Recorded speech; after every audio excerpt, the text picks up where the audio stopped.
Hello student, welcome back to my class. आज Saturday है। आप जानते हैं कि सैटरडे के दिन जो है मैं आप लोगों के लिए ग्रामर सेक्शन लेकर आती हूँ। तो मैं आपको ग्रामर सेक्शन में सिखा रही हूँ टेंसेस। तो आज हमारे जो टेंसेस है वो है फ्यूचर परफेक्ट टेंस। तो आइए हम स्टार्ट करते हैं कि इसकी पहचान क्या है, क्या फॉर्मूला है, क्या हेल्पिंग वर्ब है। ठीक है, तो हम जो है वो शुरू करते हैं। देखिए मैंने लिखा हुआ है फ्यूचर परफेक्ट टेंस। इसकी पहचान लिखी हुई है कि इन जुमलों के आखिर में चुका होगा, चुके होंगे और चुकी होगी वगैरह आता है। नीचे में देखिए मैंने एक एग्जाम्पल भी दी हुई है कि वो खाना खा चुका होगा। फॉर एन एग्जाम्पल कि इसकी इस तरीके से इसका टेंस यूज होगा। वो खाना खा चुका होगा, वो काम कर चुका होगा, वो स्कूल जा चुका होगा, वो बाजार से आ चुकी होगी। मतलब इस तरह के टेंस होंगे। तो चुका होगा, होगी, ये फ्यूचर परफेक्ट टेंस की पहचान है। नीचे है फॉर्मूला एंड मेथड। ठीक है, नीचे है फॉर्मूला एंड मेथड। तो नॉर्मली सेंटेंस में जो है वो सब्जेक्ट होता है। हर सेंटेंस को, हर टेंसेस को बनाने के लिए हेल्पिंग वर्ब यूज होता है। तो इसमें हेल्पिंग वर्ब जो है वो है विल हैव और शैल हैव। ठीक है, स्लैश लगा देती हूँ मैं। विल हैव और शैल हैव।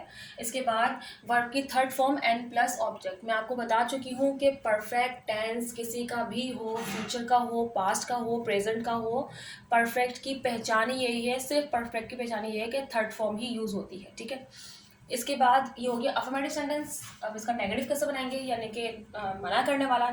तो सब्जेक्ट हो गया हमारा, हेल्पिंग वर्ब हमारा विल हैव और शैल हैव है। मैंने आपको ये भी बताया है कि जब भी दो हेल्पिंग वर्ब तौर पे यूज हो, जैसे विल एक वर्ड है और हैव दूसरा वर्ड है, इन दोनों को मिला के एक बनाया गया विल हैव। तो इन दोनों के बीच में नॉट लगेगा। Will not have, shall shall not have. ठीक है, शैल हैव नॉट नहीं होगा, बल्कि इन दोनों के बीच में नॉट लगाया जाएगा। उसके बाद वही वर्ब की थर्ड फॉर्म प्लस ऑब्जेक्ट। ठीक है, अब इंट्रोगेटिव बनाते वक्त इंट्रोगेटिव क्वेश्चन मार्क वाला, सवालिया वाला। तो हेल्पिंग वर्ब स्टार्ट में आ जाता है। देखिए यहाँ पे मैंने सिर्फ क्या लिखा हुआ है, सिर्फ विल और शैल लिखा हुआ है। यहाँ पे हमारा दो है, विल है और शैल है। तो यहाँ पे सिर्फ मैंने स्टार्ट में विल और शैल लिखा हुआ है। जिस तरीके से यहाँ पे क्या था हमने कि विल हैव, दो के बीच में नॉट लगाया था। इस तरह से इंट्रोगेटिव में भी है कि विल और हैव, यानी कि पहले विल और शैल लगाएंगे, उसके बाद सब्जेक्ट आ जाएगा, उसके बाद हैव आएगा। ठीक है, यानी कि यहाँ पे भी हम समझ लें कि हेल्पिंग वर्ब को तोड़ के लिख रहे हैं। यहाँ पे पहले विल लिखा या शैल लिखा, जो भी सब्जेक्ट के लिहाज से यूज होगा, उसके बाद सब्जेक्ट हो गया, उसके बाद हैव, और वही वर्ब की third form plus object question mark is most important. ठीक है, अब यहाँ पे मैं सवाल यहाँ पे मैंने सेंटेंस लिखा हुआ है वो खाना खा चुका होगा। तो हमेशा मैं सेंटेंस में आपको बताती हूँ कि सबसे पहले आपको सेंटेंस समझना होता है। अभी यहाँ पे तो फ्यूचर परफेक्ट का ही मैं सिखा रही हूँ, तो आपको पता है कि ये फ्यूचर परफेक्ट का ही है। बट अगर कभी बहुत सारे सेंटेंस आ जाते हैं तो उसमें से आपको पहचानना होगा कि कौन सा किसका है। और ये सेक्शन जो है, ये वाली वीडियो भी जो है मैं आप लोगों के लिए लेकर आऊँगी कि मैं एक दिन सारे इंडेफिनेट के सेंटेंस आपके सामने लिखूंगी और आपसे पूछूंगी कि इसमें से कौन सा है।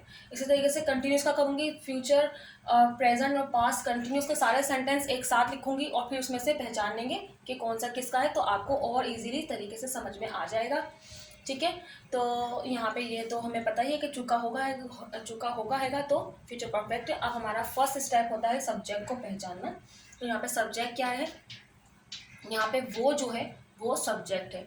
अब वो ही है या शी है वो तो हमें सेंटेंस पढ़ के समझ में आएगा। अब वो खाना खा चुका होगा, तो नॉर्मली हम ये बॉयज़ के लिए यूज़ कर रहे हैं, चुका होगा। अगर लड़की होता तो हम बोलते हैं वो खाना खा चुकी होगी।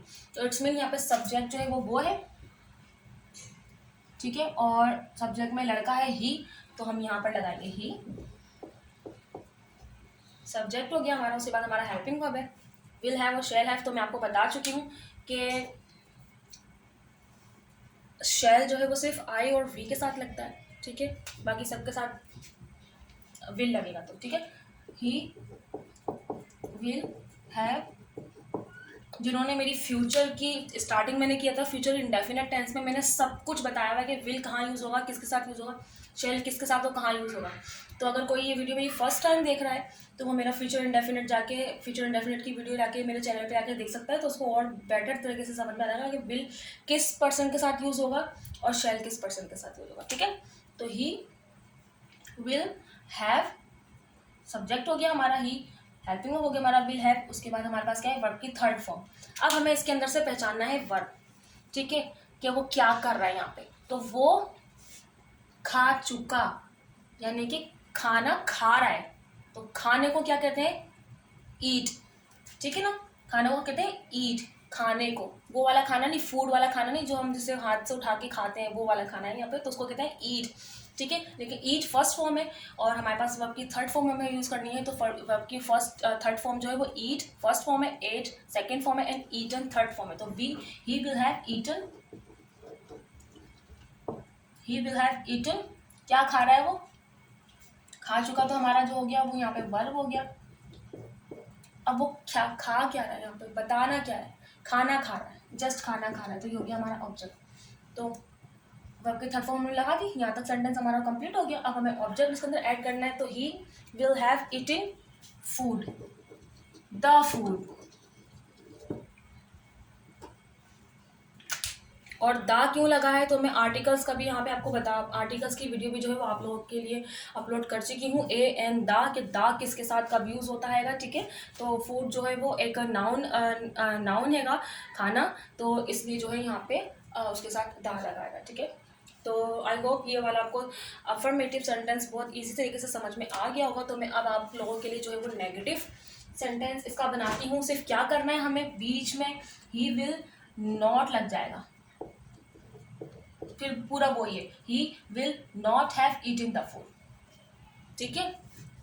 अगर आपने अफर्मेटिव बना लिया तो नेगेटिव तो मुश्किल आपके लिए है ही नहीं, क्योंकि सिर्फ जस्ट बीच में आपको नोट लगाना होगा। इसके अलावा इंट्रोगेटिव बनाएंगे तो क्या होगा, इंट्रोगेटिव को मैं बना देती हूँ कि इंट्रोगेटिव में जो है आपको विल पहले लाना पड़ेगा, ये दो है ना, सिर्फ एक को लिखना पड़ेगा, उसके बाद सब्जेक्ट उठा के यहाँ लिख देंगे, उसके बाद हैव आएगा, उसके बाद ये पूरा सेंटेंस एज इट इज ऐसे ही आ जाएगा। बस ये करना है आपको। क्वेश्चन मार्क प्लीज़ ज़रूर लगाया करें आप लोग जो है वो, बहुत सारे स्टूडेंट ऐसे हैं मेरे जो ये इंट्रोगेटिव बना तो लेते हैं बट क्वेश्चन मार्क लगाना भूल जाते हैं। तो क्वेश्चन मार्क भी आप ज़रूर याद रखा करें कि क्वेश्चन मार्क लगाना जो है वो ज़रूरी होता है। तो will he have eaten the food, क्या आप खाना खा चुके हो, क्या वो खाना खा चुका होगा, ठीक है। तो आई होप आपको समझ में आ गया होगा फ्यूचर परफेक्ट टेंस की पहचान क्या है, सब्जेक्ट, हेल्पिंग वर्ब, वर्ब की कौन सी फॉर्म लगती है, मेथड। आपको सिर्फ ये समझ में आ गया ना, अगर आपको समझ में आ गया, समझ लें आपने टेंसेस बनाना सीख लिया, बस ये आपको समझ में आ गया, समझे आपने टेंसेस बनाना सीख लिया, ठीक है। तो आज हमारा फ्यूचर परफेक्ट हो गया है, और जो चाहते हैं कि इसी मेथड से आप लोग को टेंसेस अगर समझ में आ रहे हैं और इजी टू वे समझना चाहते हैं, तो कल की क्लास है future perfect continuous tense. Future perfect का फिर जो टेंसेस का जो सिलसिला है फ्यूचर परफेक्ट का, वो कल वाइंड अप हो जाएगा। कल हमारी लास्ट क्लास होगी फ्यूचर परफेक्ट कंटिन्यूस की। इसके बाद इंशाल्लाह फिर मैं आप लोगों के लिए जो है वो एग्जाम्पल्स लेकर आऊँगी इंडेफिनेट की भी कंटिन्यूस की, कि सारे जुमले जब एक साथ होंगे तो आप कैसे पहचानोगे, तो मैं वो भी पहचान आपको बताऊँगी, ठीक है। तो क्लास को हम करते हैं वाइंड अप, और मैं एक काम करती हूँ कि मैं आप लोगों को 2 से 3 सेंटेंस जो है वो दे देती हूँ ताकि आप लोग ट्राई करें। सिर्फ एक चीज़ का है कि आप लोगों को जो है वो वर्ब पता होना चाहिए कि किसको क्या कहते हैं, ठीक है। जैसे जाने को गो कहते हैं, आने को कम, एंड खाने को ईट, और खरीदने को कहते हैं बाय, बेचने को सेल। तो इस तरीके से बस आपको जो है पता होना चाहिए, तो आप आराम से कर सकते हो। जैसे वो खाना खा चुका होगा, मैं दूसरा यहाँ पे बना लेती हूँ, वो बाज़ार जा चुकी होगी। अब मैं इसकी एक एग्जांपल आपको देती हूँ। देखें, वो हो गया सब्जेक्ट, जाने का काम कर रही है, ये हो गया वर्ब, कहाँ जा रही है, ऑब्जेक्ट, ठीक है। अब इसका तो मैंने आपको सब्जेक्ट वर्ब ऑब्जेक्ट भी बता दी, तो आपको परेशानी नहीं होगी। मैं आपको थर्ड दे देती हूँ। यहाँ पे हम नाम ले लेते हैं कि शुमाइला कपड़े सी रही होगी, सी चुकी होगी। तो ये हो गया सब्जेक्ट, सीने का काम कर रही है यानी कि स्विंग, तो उसका थर्ड फॉर्म हो गया स्यू, और कपड़े क्लॉथ्स, ठीक है। एंड हमारा आज का मैं एक और दे देती हूँ आपको। तो आप एक काम करें कि आप एक खुद से भी बनाने की कोशिश करें, क्योंकि नॉर्मल डेज के सेंटेंस हम लोग बनाते हैंगे। तो 2 मैंने दिए हैं आपको, एक मैंने आपको बनाना सिखा दिया है। अगर आप तीसरा भी नहीं बना सकते तो जस्ट आप इन 2 की प्रैक्टिस करें, तो आपको आराम से बनाना आ जाएगा। तो नेक्स्ट वीडियो तक के लिए मुझे दीजिए इजाज़त। Bye bye.